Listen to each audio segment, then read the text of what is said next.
Virat chilli powder అన్ని రకాల వంటలకు పచ్చళ్లకు సరైన chilli powder. No colour, no chemicals.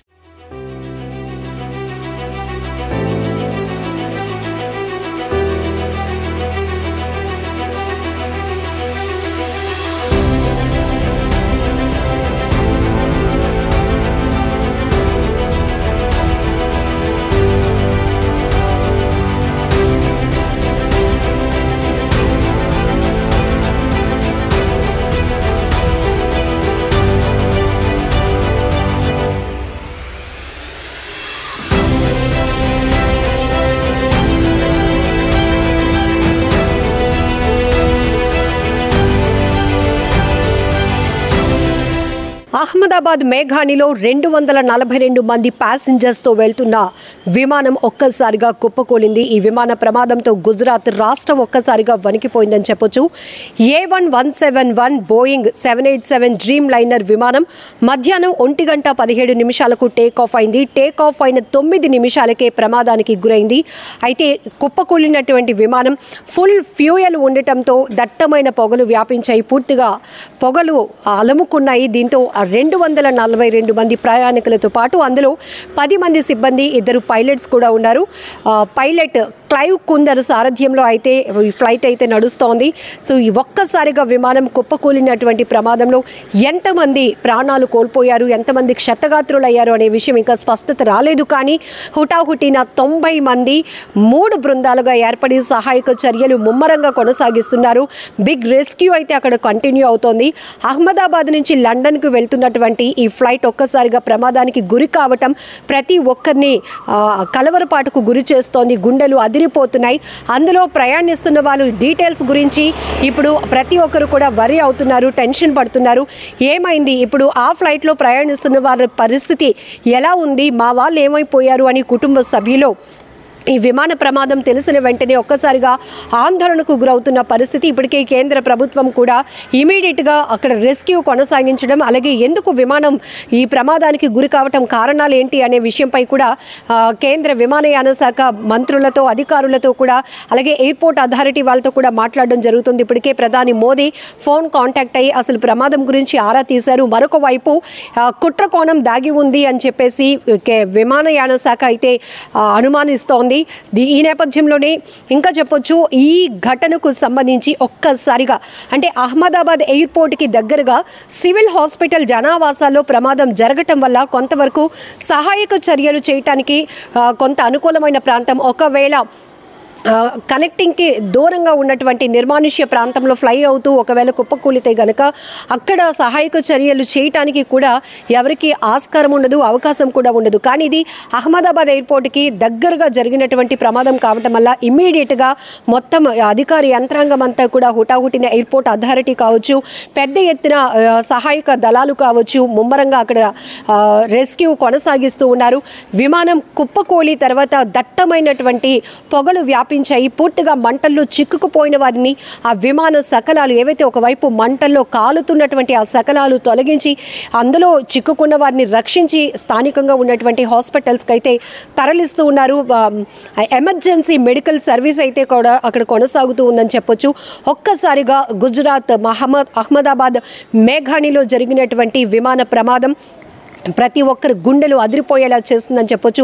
242 మంది ప్రయాణికులు, అంటే అందులో చిన్నపిల్లలు ఉంటారు, పెద్దవాళ్ళు ఉంటారు, వివిధ అవసరాల నిమిత్తం వెళ్తున్న వాళ్ళు, ఇలా ప్రతి ఒక్కరు ఒక్కొక్కరిది ఒక్కొక్క ఇంపార్టెన్స్తో వాళ్ళ జర్నీ కంటిన్యూ అవుతోంది. అలానే 9 నిమిషాలు టేక్ ఆఫ్ అయిన 9 నిమిషాలకే ఈ ఫ్లైట్ అనేది, ఈ విమానం బోయింగ్ 787 డ్రీమ్ లైనర్ ఒక్కసారిగా కుప్పకూలిపోవడమే కాదు, ఎందుకంటే ఇది అహ్మదాబాద్ నుంచి లండన్కి ప్రయాణం అవుతుంది కాబట్టి ఫుల్గా ప్రిపరేషన్తో ఉంటుంది. ఫుల్గా ట్యాంక్ ఫ్యూయల్ ఫుల్గా ఉండటం వల్ల ఈ ప్రమాద స్థాయి మరింత ఎక్కువగా జరిగిందని కూడా మనం చెప్పుకోవచ్చు. ఎందుకంటే ఆ ఫ్యూయల్ ఎక్కువగా ఉండటం వల్ల కూడా ఇమీడియట్గా అక్కడ మంటలు విస్తృతంగా వ్యాపిస్తున్నాయి. అందులో చిక్కుకున్న వారి పరిస్థితి గురించి ఒక్కసారి ఆలోచిస్తేనే భయం వేస్తుంది, గుండెలు వణికిపోయే పరిస్థితులు అనమాట. సో ఇప్పుడు ఈ ప్రమాదం ఎందుకు, ఎలా జరిగింది, ఇందులో కుట్ర కోణం ఏంటి అనే దానిపై కూడా ఇప్పటికే కేంద్ర ప్రభుత్వం దీనిపై ఇన్వెస్టిగేషన్ మొదలు పెడుతోంది. ఒకరి నుంచి ఒకరికి ఆరా తీస్తోంది.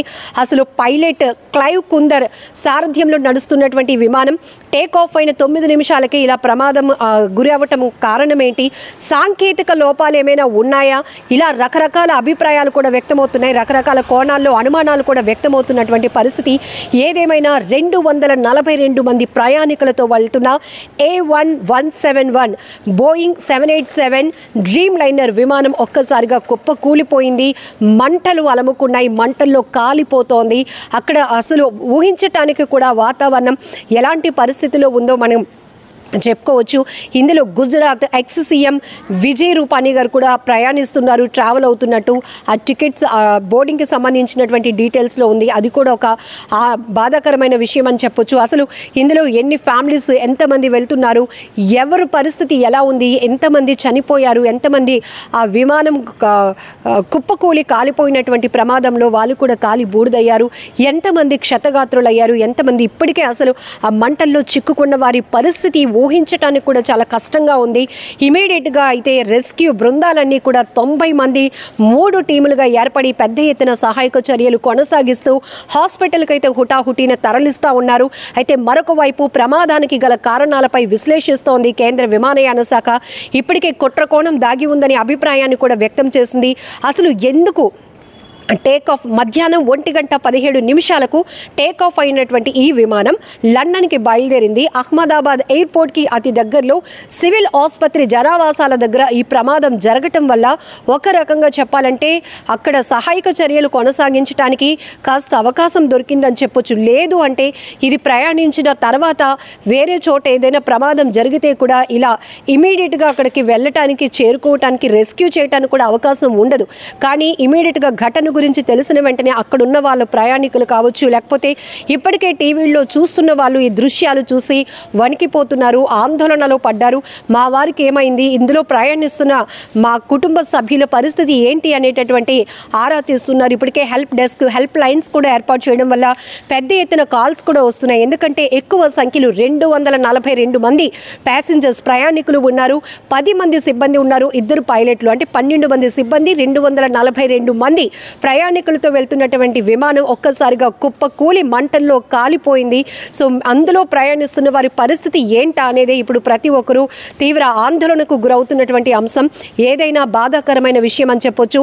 అనేక విమాన ప్రమాదాలు మనం చూసాం. ఈ ప్రమాదం తీవ్ర స్థాయిలో ఉండటానికి కారణం కూడా ఇది ఫ్యూయల్ ఫుల్గా ఉండడం వల్ల కూడా ఎక్కువగా మంటలు వ్యాపిస్తున్నాయి. దీంతో అందులో ఉన్న వాళ్ళ పరిస్థితి ఏంటి అనేది ఇప్పుడు ఒక భయాందోళనకు గురి చేస్తున్నటువంటి అంశంగా మారింది. ఏదేమైనా కూడా ఈ ప్రమాదం చాలా బాధాకరమైన విషయం. త్వరగా అంటే క్షతగాత్రులు ఎవరైతే ఉన్నారో వాళ్ళు త్వరగా కోలుకోవాలని ఇమీడియట్గా కేంద్ర ప్రభుత్వం కూడా అలర్ట్ చేసింది అందరినీ కూడా. ఎందుకంటే అక్కడ ఉన్నటువంటి హాస్పిటల్స్లో ఇమీడియట్గా సిద్ధం చేశారు బెడ్స్ కానీ, వైద్య సదుపాయానికి సంబంధించి డాక్టర్స్, అలాగే ఎవరైతే సర్వీస్ చేస్తారో వారందరినీ అలర్ట్ చేసి క్షతగాత్రులకు ముందు మెరుగైన ట్రీట్మెంట్ ఇవ్వడానికి కూడా కేంద్రం ఆదేశాలు ఇచ్చింది. ఇప్పటికే ప్రధాని మోదీ కూడా విమానయాన శాఖ మంత్రితో అలాగనే ఎయిర్పోర్ట్ అథారిటీస్తో కూడా మాట్లాడడం జరిగింది. ఎందుకు ఈ ప్రమాదం జరిగింది, టెక్నికల్ ఫాల్ట్స్ ఏమైనా ఉన్నాయా, లేకపోతే ఏంటి, విమానయాన శాఖ ఇప్పటికే ప్రకటించినట్టుగా కుట్ర కోణం ఉంటే గనక ఏంటి, ఆ కుట్రకు కారణం ఏంటి, ఎవరు ఇందులో భాగస్వాములు అయి ఉన్నారు ఈ పన్నాగంలో అనే దానిపై కూడా ఇప్పటికే కసరత్తులు మొదలుపెట్టాయి. ఏదేమైనా ఈ విమాన ప్రమాదం అనేది ఒక్కసారిగా ప్రతి ఒక్కరిని ఉలిక్కిపాటుకు గురి చేసింది. అండ్ అహ్మదాబాద్ ఎయిర్పోర్ట్కి రావాల్సిన మిగతా విమాన సర్వీసులను కూడా నిలిపివేయడం జరిగింది ఇప్పటికే. సో ఈ ప్రమాదంలో ఎవరైతే క్షతగాత్రులుగా ఉన్నారో వారంతా త్వరగా కోలుకోవాలని మనం కూడా భగవంతుణ్ణి వేడుకుందాం.